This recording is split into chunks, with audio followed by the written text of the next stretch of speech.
Hello, everyone, and welcome to our second set of distant lectures. Um, Today I'm going to be talking about domestic decoration and household display, and the first part of this lecture series is going to talk about some common plans for Greek and Roman houses, and then how, by looking at the plans of houses and the way that people arrange their activity spaces in daily life, we can get a better sense of how aesthetic decoration operated within the household and also how the social operation of the household worked. Um, so to get started, there are three really common late classical and early Hellenistic types of houses, and each of them is named for and sort of distinguished by a different architectural feature. And these are the prostos houses, the pastos houses, and the peristyle houses. Um, all of these can exist sort of all over the place in Greek areas, and they have a pretty long time span as well. But there are some sites that sort of hedge more towards one type or the other. So if you are interested in learning more about this, for prostos houses, you might want to go look at Priene, which is here on the coast of Turkey nowadays. Or for the pastos houses, you might want to go look at Olynthos, which is up here on those fingers of Greece, Chalkidiki region. And then peristyle houses, I'm not going to talk so much about until we get to the Roman period because the peristyle gets adopted into later Roman house types. Um, but those can be found in Greek areas as well. So if we turn to look a little bit more closely at this first type, the prostos house, it'll also serve as an introduction to some of the more common features that are in all types. And that the most important thing about a Greek house, the real core feature is an outdoor courtyard. Um, so rather than having a front yard or some form of land space that is outside the walls of the house for people to be outdoors in, the courtyard in Greek houses is enclosed by walls, and the walls themselves tend to be pretty high and either without or with small high windows, usually with a single door entrance. So the result of this is that Greek houses tend to be pretty insulated from the street around them from the exterior, but also open to the sky in the center so that the air is able to circulate in as well as natural light. And this gives people a way of working outdoors, temperature regulating their houses, etc. So the house is a little bit more inwardly focused, kind of like a donut rather than a cube that you're looking out the sides of. So if you look at these houses here, you can see it a little bit. Here we have our central courtyards in each of these little reconstruction drawings. And then right behind the central courtyard in each house, we have one or two columns and then a little porch. So a place that is covered, but still without a wall to keep it separated from the outdoors. So one thing that you might notice about these houses is that in addition to having sort of a central outdoor workspace, we have this semi-outdoor workspace, and then we have an upper story as well. And in the upper story, some people believe that that may have been primarily women's quarters, so an area for women to work. Other scholars believe that the house, in order to sort of enforce the social separation of uh, women in private and men in public, might just have different people in different areas at different times of the day.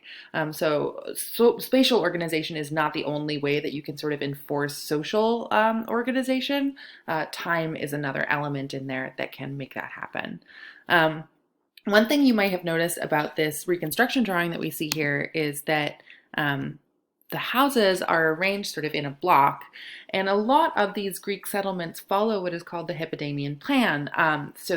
The idea of a grid, of an orthogonal grid, where streets meet at right angles, and most properties are of a sort of unit size, a particular unit size that is replicated then across a lot of houses, resulting in this grid plan.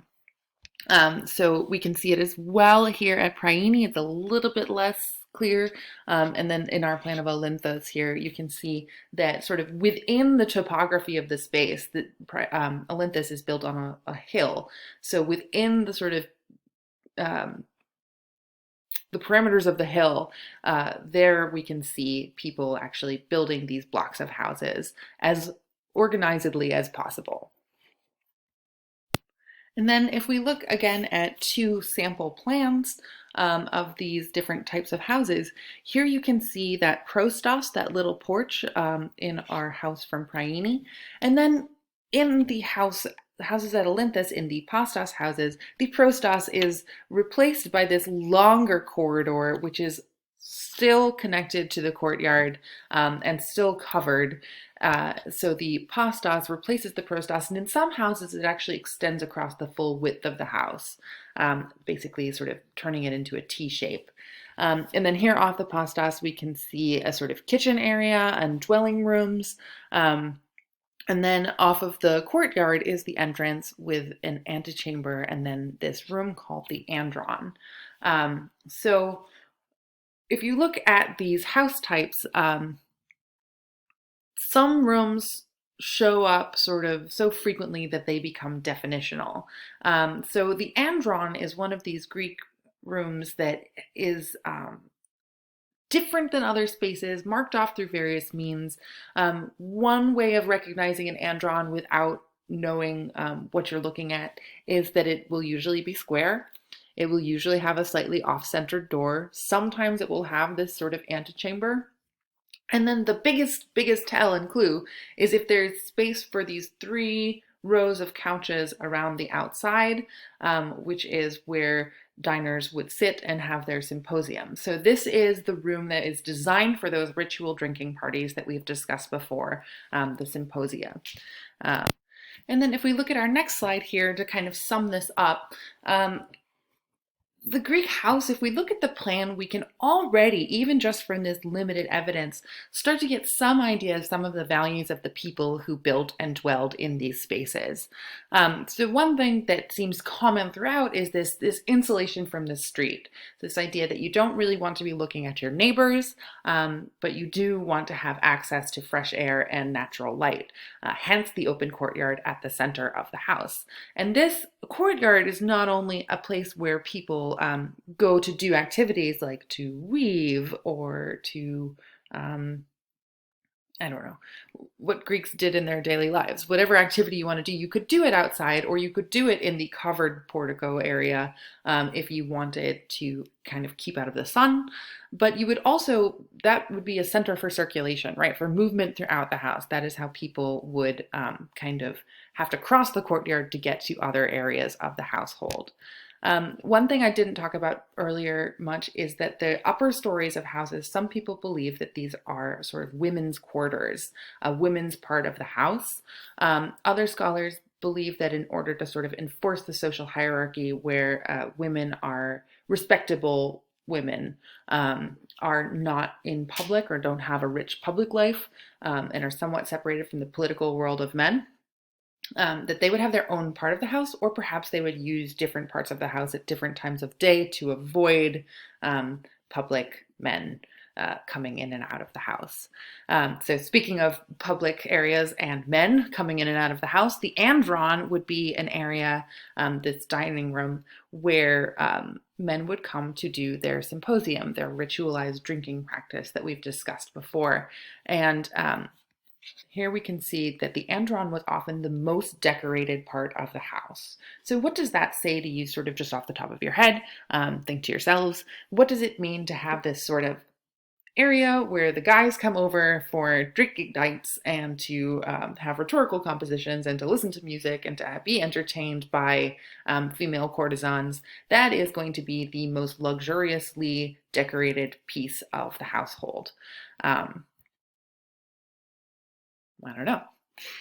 And then finally, another thing is just temperature control, right? So these houses are designed to work within the climate. So they're designed to keep cool in the summer heat and to keep warm in the winter cold. Okay, so now let's look at 2 common types of Roman houses, and this is going to be the domus and the insula. The domus is a townhouse, which we have seen before. Let me show you a picture.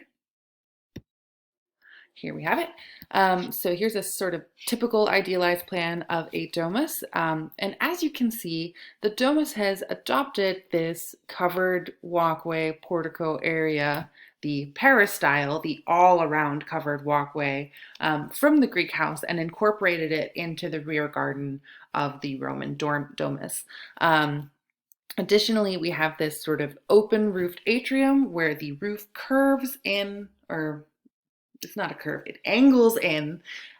Water then will flow down into a pool at the center of the room, which may empty into a cistern. So water collection via rain on the roof through the atrium, which also provides sort of a secondary miniature courtyard-esque space because it is also open to the ceiling. So the domus follows a lot of the strictures of the Greek house that we saw before. It is also insulated from the exterior with sort of high walls, and if there are exterior windows, they're going to be high up and quite small. And then we have this sort of inwardly focused space where we have an atrium as a central circulatory space that is open to the sky. And then in the rear of the house, for larger houses especially, we have this peristyle garden with the covered walkway, a central garden in the middle, and then more spaces, usually for dining or entertainment purposes, or perhaps storage and working space purposes around the courtyard as well. But just like we saw in those prostas and pastas houses, that central courtyard space, or the central space that is open to the sky, serves the function as the main walking around and walking through area, and also as a really important activity area in the house. The insula, on the other hand, is very different. It is an apartment block, so you have multiple families living in the same building. And it's not easy to tell just by looking at the archaeology where exactly these apartments were blocked off from one another and what kinds of amenities people may have shared or had specific to their part of the insula. It can be hard to tell. The version down here that you can see is a 3-story building from Ostia, and it is called the Casa di Diana, the House of Diana.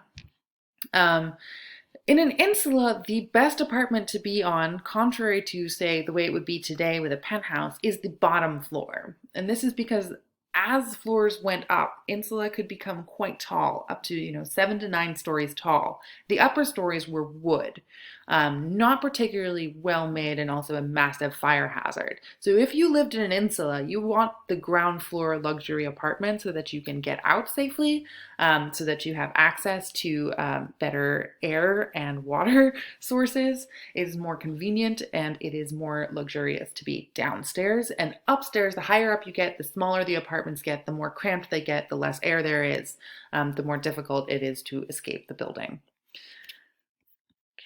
Okay, so to kind of finish up on Roman houses, from the limited evidence that we have, what values are on display in Roman houses? So townhouses remain insulated from the street like the Greek ones. The courtyards at the sort of move towards the back of the domus, but the atrium as a circulatory center at the front, so a more roofed version of a courtyard. There's a greater variety of highly decorated spaces, as you will see in the next lecture. And these are both public spaces and private spaces, as in for the use of family members and for the use of visitors and guests.